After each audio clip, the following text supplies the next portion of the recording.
ভাত কাপড়ের অনুষ্ঠানে সূর্যের উপস্থিতিতে চরম এক বিঘ্ন ঘটে গেল। এই ভিডিওটা দেখতে হলে আমার পুরো ভিডিওর সঙ্গে থাকো। তো বন্ধুরা, মিঠি ঝরা নতুন আপডেট নিয়ে তোমাদের সামনে আবারও হাজির হয়ে গেছি। পরের দিন সকালে কাল রাত্রি কেটে যাওয়ার পর অনির্বাণ আর রাইর রুমের ভেতরে একে অপরের দিকে এক দৃষ্টিতে তাকিয়ে। এমন সময় সূর্য রুমের ভেতরে এসে বলে, সরি, তোরা যে দুজন রুমের ভেতরে আছিস সেটা আমি জানতাম না। যদি জানতাম তাহলে হয়তো আমি আসতামই না। তখনই অনির্বাণ বলে ওঠে, তুই তো জেনে বুঝেই আমাদের রুমে ঢুকেছিস, তুই আমাদের দুজনের মাঝে ঢুকে পড়বি, আর বরাবরের মতো তোর সব জায়গায় নাক গলানো অভ্যাস। সূর্য বলে ওঠে, বাবা দাদা ভাই, এরই মধ্যে তুই রেগে গেলি? আমি কি এমন করেছিস বলতো? অনির্বাণ কিছু বলার আগেই রাই থামিয়ে দেয়, বলে, থামো তো তুমি, সাত সকালে ঝগড়া করতে যেও না। জানোই তো গায়ে পড়ে বরাবরের মতো ঝগড়া করা একটা অভ্যেসে পরিণত হয়ে গেছে সূর্যের। বললো, বাড়ি ভর্তি লোকজন আছে, তুমি একেবারে চিৎকার চেঁচামেচি করো না। এদিকে ভাত কাপড়ের অনুষ্ঠান হবে, তখনই কিন্তু সূর্যের মা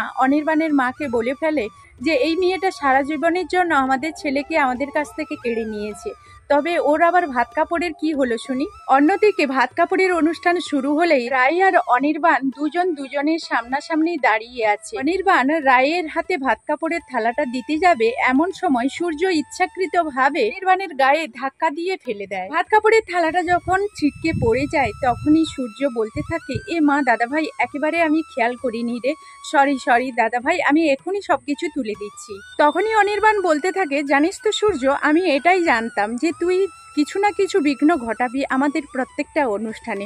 খুব ভালো করে জানি যে তুই ইচ্ছাকৃত ভাবে এটা করেছিস। অতএব আমার কাছে কোনো অজুহাত দিস না সূর্য, কারণ তোর আসল রূপটা আমার কাছে খুব পরিষ্কার হয়ে গেছে। তখনই অনির্বাণকে সূর্যের মা বলতে থাকে, তোর বোধ বুদ্ধি সবকিছু হারিয়ে ফেলেছিস অনির্বাণ, তবুও ভাইকে সবকিছুতে ভুল বুঝে দোষারোপ করার চেষ্টা করিস না।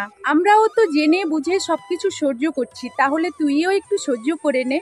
সামান্য ধাক্কা লেগে থালাটা পড়ে গেছে, তো এর জন্য কি এমন হয়ে গেছে? অন্যদিকে অনির্বাণের মা বলতে থাকে, অবয়া মেয়ের কাছ থেকে এর থেকে বেশি কি আশা করতে পারি? ও আসার পর থেকে একটার পর একটা বাধা বিপত্তি হয়েই যাচ্ছে, তার ফলে যে থালাটা পড়বে না আর আমার ছেলের অমঙ্গল হবে না, এটার কি বা আবার নতুন করে আছে বলতো? আমরা এসবের জন্য প্রস্তুত হয়েই আছি, কালে কালে যে আরো কি দেখতে হবে সেটা জানি না গো। অনির্বাণ বলতে থাকে, সূর্য, তোর যা করার সেটাই তো করে নিয়েছিস, এবারে আমার কেরামতি দেখ।